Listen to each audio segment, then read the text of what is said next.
دا زړه هغې نارې کړ چې له چا نه پاتې شوی. ما ژر سینې ته لاس کړ. ما وی ما نه پاتې شوی. سلام او ژوند په خیر. په دې هیله چې ژوند به مو ښه روان وي او تاسې به پکې زښته ډېر خوشحاله یئ.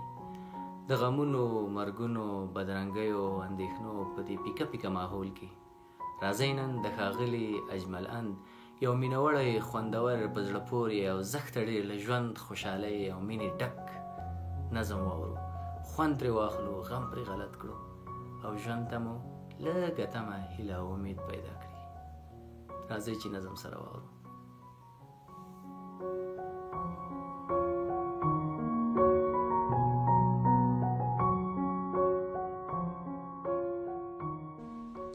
که ملګري مې شوې داسې ځای دې بیایم چې ماښام به د راڼه ستوري یاران وي.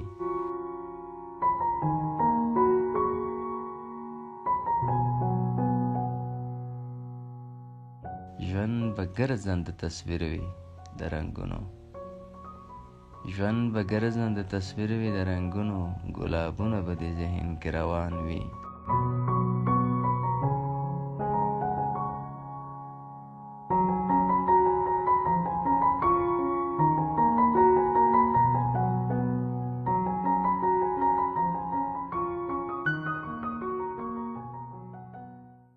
که ملګري مې شوې داسې ځای دې بیایم، سره ګډ به فرښتې او انسانان وي. کفاره به د مچکو په شمېر ټاکي، داسې ځای چې ملایان یې مینان وي.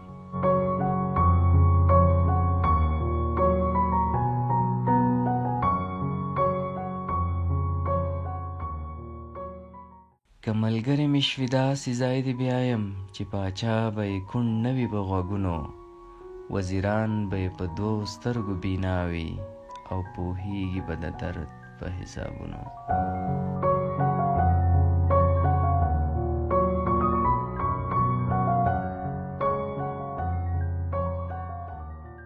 که ملګري مې شوې داسې ځای دې بیایم چې د دار له پړو جوړ به وي ټالونه، د ټوپکو دوکانو کې به ځوړند وي ستارونه، ګیتارونه، ربابونه.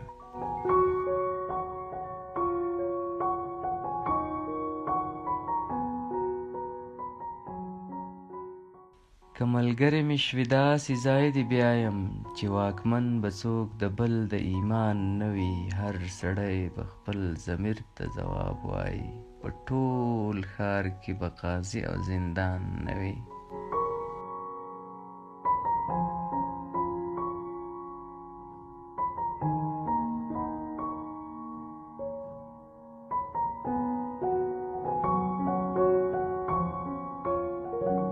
که ملګري مې شوې داسې ځای دې بیایم، د غره نجونو ته به ټیک د سپوږمۍ راوړو، لمر به بیرته ځنځیرونو کې راکاږو او سهار به تر تاریکې کیږدۍ راوړو.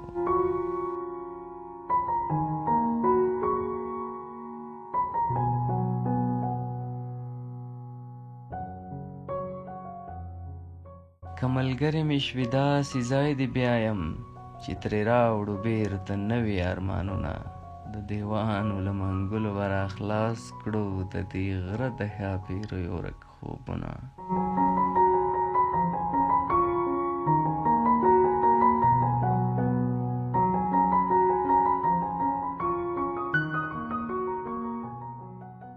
که ملګري مې شوې داسې ځای دې بیایم چې به زده کړو له صوفیانو آیتونه، د ملا فتوې به ټولې کړو باطلې، ورته رابوړو د عشق روایتونه.